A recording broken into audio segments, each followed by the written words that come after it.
Coming up, we visit with a Laguna Pueblo potter. Plus, a tribally owned TV station in Oklahoma celebrates a decade of service, and politics with John Tahsuda. I am Aaliyah Chavez. Join us for those interviews, plus headlines from the ICT Newscast.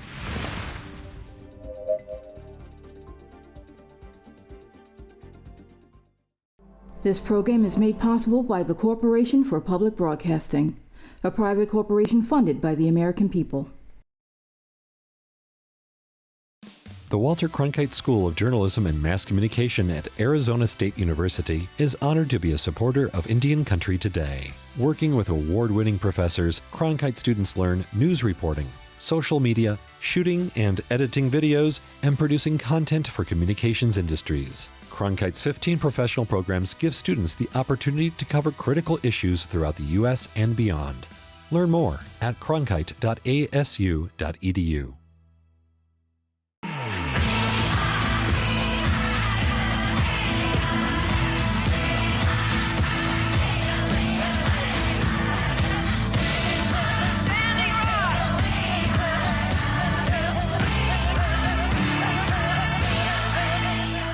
This is the ICT Newscast with Aaliyah Chavez.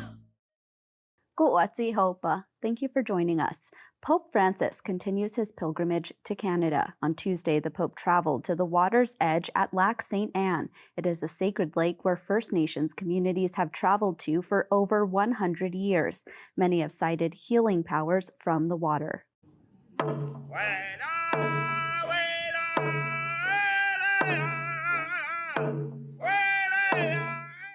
Every year on the Catholic feast day of St. Anne, tens of thousands of Cree, Métis, and other First Nations people make the pilgrimage to the site. Among the pilgrims this year was Pope Francis. After visiting the water, Indigenous people held photos of their loved ones as the Pope gave a speech at a shrine. He asked for the wounds of First Nations people to be healed.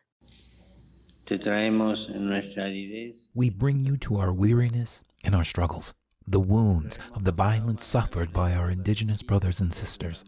In this blessed place, where harmony and peace reign, we present to you the disharmony of our experiences, the terrible effects of colonization, the indelible pain of so many families, grandparents, and children. Help us to be healed of our wounds. The Pope will leave Alberta on Wednesday and travel to Quebec. The Chief Seattle Club in Washington State is breaking ground on a new building for unhoused Native people. The Sacred Medicine House is a 120-unit development that will focus on permanent, supportive housing for adults. This initiative is one of several of Chief Seattle Club's housing and shelter projects that are in process this year. Executive Director Derek Bellegarde says the housing and shelter projects will focus on creating a sense of belonging. It will also include supportive services, recreation activities, community space, and a longhouse. Bellegarde says they want to not only provide a safe place to live, but a space to gather and pray and be a part of a community. The Chief Seattle Club is also developing additional housing and shelter, including elder housing and a tiny house village. Staying in the Pacific Northwest, Portland State University is adding its name to the growing list of colleges and universities who are making college more accessible to Native students. Last week, the university announced that Native students who are enrolled citizens of any federally recognized tribe will be eligible to receive in-state tuition rates, even if they don't live in Oregon. This can ultimately result in about a $19,000 discount. The tuition change is available to undergraduate students who are enrolled in 15 credit hours. Already, the university covers tuition for enrolled citizens of Oregon's 9 federally recognized tribes. The institution, which bolsters an Indigenous Nations study department, says the tuition discounts can be used as soon as the fall of 2022 term. Well, San Felipe Pueblo and Navajo citizen Madison Hammond continues to make waves in the National Women's Soccer League. She's the first Indigenous American player to play at this level. Vic Samuels from Cronkite News has more with the Angel City FC defender. Madison Hammond is the first Native American in the NWSL. Hammond is Navajo, San Felipe Pueblo, and African American. She debuted in the NWSL in 2020 for OL Reign in Seattle and was traded to Angel City FC. Hammond was born in Phoenix and moved around with her military family. She went to Wake Forest University in North Carolina before signing with the OL Reign in Seattle.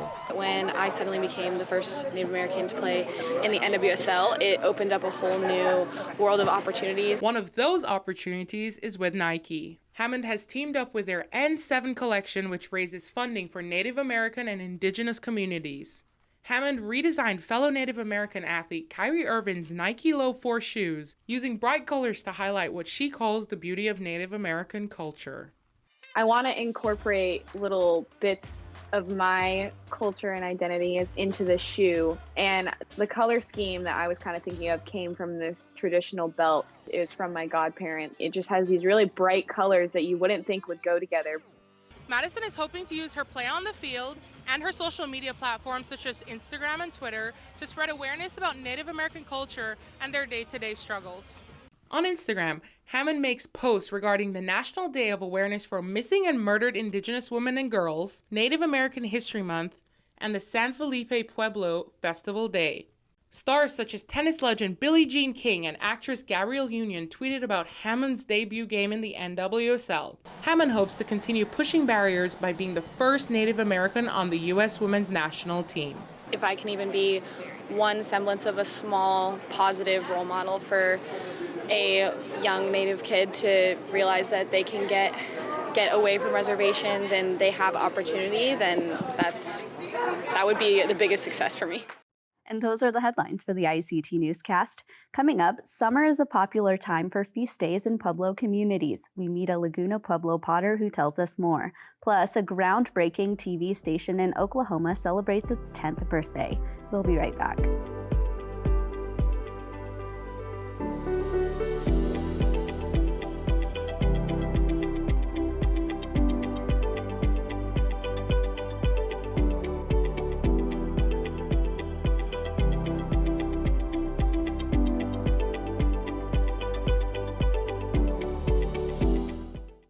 Cheyenne and Arapaho Television celebrates its 10-year anniversary this month. It is Oklahoma's only tribally owned and operated TV station. Senior content producer Darren Brown joins us to describe its humble beginnings. Welcome, Darren, and congratulations to you all. Thank you so much, and thanks for having us. It's good to be here. I mean, let's start from the beginning. What are the origins of CATV? Well, I will tell you that a lot of it started before I got here, and I think probably about 6 or 7 years before they even got the grant. The tribe applied and received the grant in somewhere around 2009 or 10. It was a $750,000 grant from an office of the FCC, which is no longer even there. So it was the last grant that they put out from that office. It was for a low-power television station, an educational station. And we went on the air in July of 2012, but there was much planning before we got here. And I've been here 10 years, and I sort of feel like we've barely started. Maybe talk about how rare it is to own and operate a tribally owned television station. Are there a lot of others around the country? Well, since we've been in existence, we've probably talked with about 7 or 8 other tribal television operations, but there are some that we haven't. And I'm thinking there probably can't be more than 10 or 15 in the entire country. We are the only tribally owned and operated TV station in the state of Oklahoma. We're very small, but there are 39 federally recognized tribes in Oklahoma, and most of them are doing media of some form. Maybe some are doing feature films, many are doing streaming, but right now we are the only broadcast put out by a tribe. What kinds of content do you produce that viewers see on your television station? Well, we are under the Department of Education, but what we do is we cover a lot of tribal events like powwows and groundbreakings and ribbon cuttings, and that's exciting because that means progress. Whenever the tribe wins awards, we do things like that. We've done an hour-long documentary, and we produced a kids show called Fry Bread Flats. a few years back, and we are currently working on a second season of that. We have a 30-minute show called Indian Road, which is kind of like a just cool stuff that natives around this state are doing. And we are in developing a live Zoom-based interview show. So we've got a lot of irons in the fire right now. Maybe talk about the pandemic and sort of how you had to work around, not being able to see each other in person and, still produce content. Well, there were furloughs, and our newspaper was here doing the good work. Like I know a lot of tribal media companies around the state were. Truthfully, there was very little we could do during the pandemic, because at that point, we just didn't have the means, the resources to work from home in a really effective way. Since then, we've bought equipment, we've bought laptops. So we have, since the major part of that pandemic, we have had to go home and work from home again, and things have been better. But I will tell you that caught us off guard, like I think it did a lot of tribes. And we're still taking precautions here, but I really hope that we don't have to deal with that again. Darren, in Oklahoma and really across the country, I think you're a mentor and a friend to so many of us younger journalists. Maybe talk about, how important it is to have a tribally owned TV station and what kinds of young people you see coming through there, and, how you hope to grow the next generation. Well, right now, at least for another few days, we have an intern with us today. He's been with us for a couple of weeks through the summer youth program that the tribe puts on. Over the years, we've had half a dozen high school students in here. And I really thought that 10 years in that we would have some Cheyenne and Arapaho students graduating from college with degrees in broadcast, mass communications, whatever. And that hasn't happened. And I suppose I could find that discouraging. I just feel like I haven't pushed it hard enough. I do preach the native TV gospel every place I go. And you know yourself that I preach it in Naja all the time. And, there are numbers out there that show that the percentage of Native people working in television is about half of 1%, less than 1%. Now, I'm not kidding myself that we'll ever get to 20 or 30, but Aaliyah, we should be able to get to 3 or 4 or 5%. And I'm not going to quit until we make that happen. I just think that if as Native people, if we are not there to advocate for our stories, then those stories don't get told. And if they don't get told, people don't understand and don't care. Not that they don't care, but they didn't know the story was there to be cared about. And when they do, things change. Darren, maybe talk about all of the fields that people can go into television. I mean, I have the job of being the anchor. I get to ask the questions, but of course there's producers, there's people in the studio. Maybe talk about the many ways in which you can contribute to being an Indigenous person working in the television industry. Yeah, we get a lot of, I have the opportunity here. I'm very fortunate. I get to speak to a lot of Native kids in high school and college and career days and stuff. And I don't think they all understand. They understand there's an anchor, a reporter, and a camera person. But I'm like, no, there are audio people, there are engineers, there are salespeople. And if you ever watch the credits at the end of a film, there's lighting, there's electricians, there's makeup, there's music. And one of the other things that we run into is that people think that we make movies. Well, we don't. We do television. But I tell them, if you know how to shoot and light things properly and edit, those skills will translate to any hundreds and thousands of jobs. So the skill set is the same. Maybe the application is different. And, I find it exciting that things like Res Dogs the other show on Rutherford Falls. Thank you, Rutherford Falls, and stuff like that is happening. So it's an exciting time for Native people. We're being represented in more and more ways, but there's still so much more work to be done. Absolutely. Well, Darren Brown, I've loved visiting with you. Thank you so much for being here. Thank you, Leah.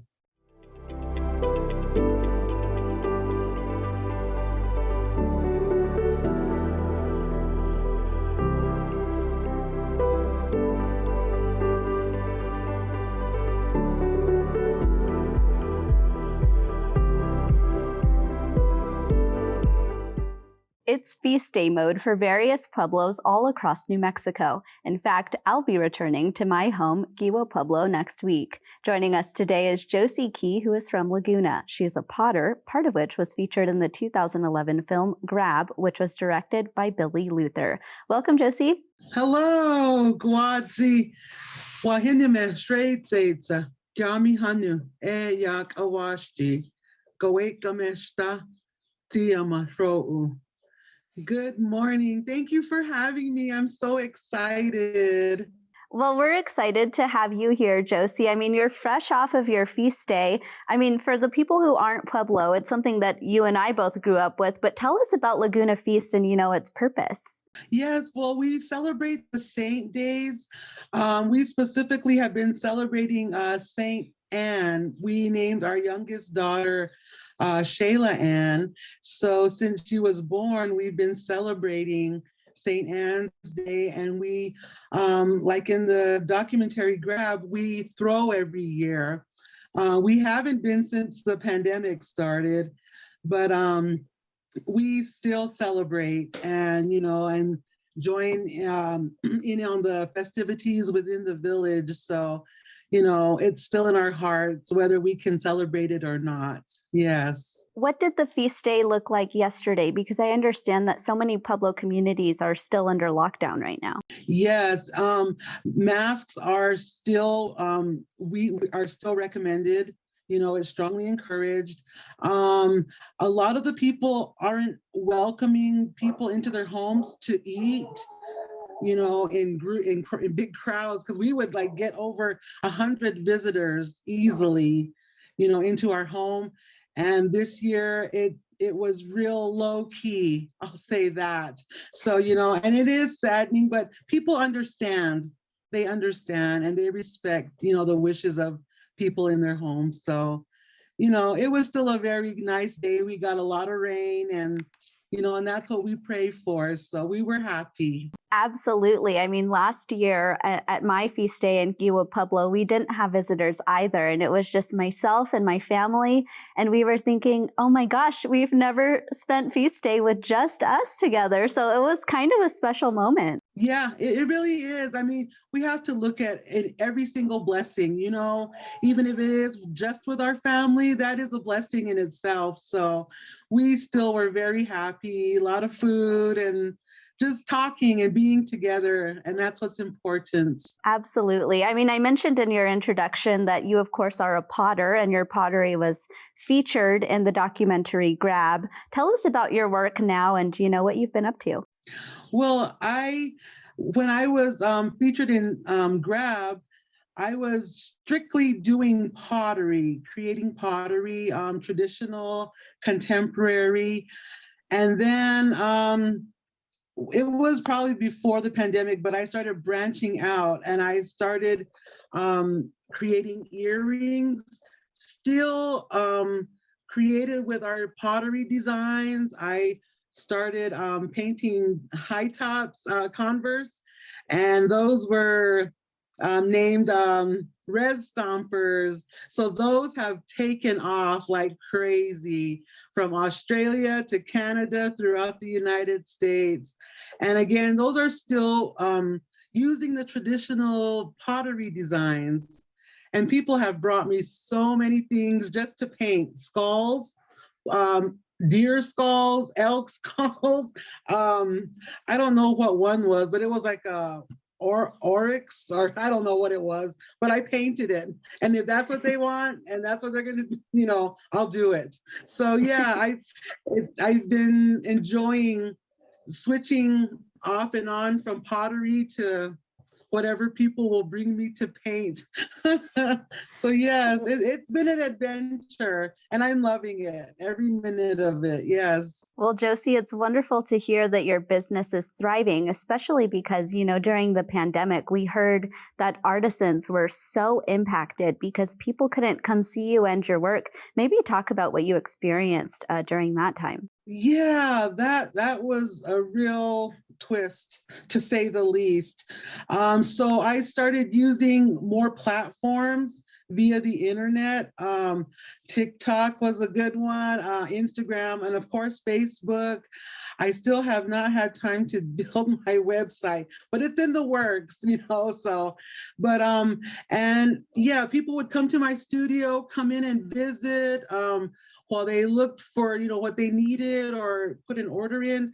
And that switched up to curbside pickup, curbside drop off, and the interaction wasn't there anymore. And that really, it is sad, but we had to all make changes and we had to make it work. So, and again, I've never used so much Zoom or FaceTime to talk to my customers, but I mean, the connection is still there. And, I taught one class teaching pottery to a young lady at a Native American high school in Albuquerque.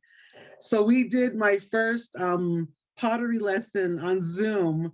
So that is just a sign of the times, and you have to adjust and make changes and make it work. Absolutely. Well, Josie, thank you so much for being here. Yes, thank you for having me. I appreciate it.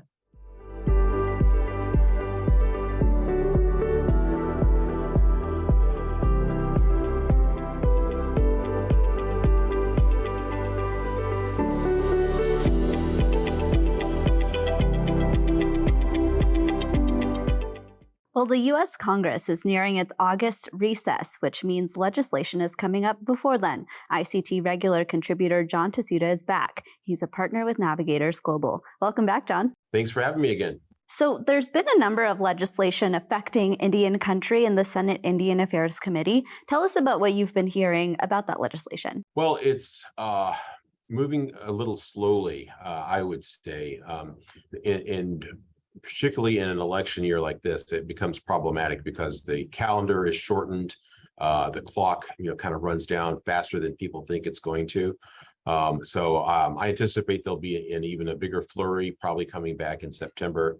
But the larger Senate is going to be consumed with passing big items that they got to get done. Defense Act, some major appropriation. I anticipate they'll try to get done by then. And so it remains to be seen whether any of this stuff, even if passed out of the committee, will have time to get to the Senate floor. So it's going to be a challenge for them, I think. One of those, though, is the nominee for IHS director, Ms. So. And so there's generally bipartisan acknowledgement that's an important position for a very important issue for Indian country, healthcare. And so usually those nominees don't run into a lot of objections. And so she was passed out of the committee on the 13th and on the floor now. My understanding is that they've tried to hotline her, which is, slang, Senate slang, for trying to get a unanimous consent for her nomination to be passed by the Senate. And that way it doesn't actually go to the floor, take floor time or any of that. And oftentimes nominees, like for IHS director, will pass by unanimous consent. Again, nobody ultimately wants to hold that nomination up because it's an important issue, for Indian country. But I think, there was a Wall Street Journal just a little while ago that highlighted complaints from the Great Plains about the delays in patient services. And so often what happens before they'll let them clear on the hotline is senators will ask the nominee some additional questions, maybe even in private, to say, hey, this is an issue I would like you to address, or tell me how you're going to address it. So I would guess that before she gets cleared, they're going to want to hear more about how she's going to address these issues. At the very least in the Great Plains, there's probably other senators from other parts of the country that have questions as well. Because this is such a big deal of a position, do you think that her nomination could be confirmed before the August recess? I would be surprised just because we're so close to the August recess now. So she's on the hotline, and what that means in practical terms is her nomination, will be announced on the hotline. There's actually a call that goes to every Senate office and the committee offices saying that, will you clear this? And so it's possible, and it can happen very quickly. There will be several evenings right here at the end of the July session in which they'll have a number of measures they'll try to clear that way, and hers could be one of those. But again, she'll have to have addressed probably some of these issues dealing with the Great Plains in particular. You mentioned that the nomination of the IHS director is something that has support from both Democrats and Republicans. From the Republican standpoint, what are the biggest issues that she'll need to address moving forward? I mean, this is such a huge position. She would oversee a large budget and a number of employees, but from the Republican standpoint, what's important? Well, I think they really care in practical terms about the delivery of services on the ground. And again, I want to highlight in the Great Plains, they are generally not self-governance tribes, particularly when it comes to healthcare. There's a lot of issues, and before any of them take over a hospital, they certainly want the federal government to fix those. And so those issues have been longstanding, decades long. And so that's usually from those senators in sort of the center of the country. Those are the questions that they really want to press her on. I would imagine there's also some outstanding questions, coming out of COVID funding. What the agency wants to continue to do and what they will do to work with the tribes. Because some of the tribes still have significant balances, to spend on those COVID funds. So that's probably two particular areas I think of discussion with her. Absolutely. Well, John Tahsuda, thank you so much. Thank you. And that's a slice of our Indigenous world. For all the latest, visit ictnews.org. From all of us in the newsroom, stay safe, my relatives. Sometimes you got to take a stand just because you know you can. Oh, you got to run, you got to run.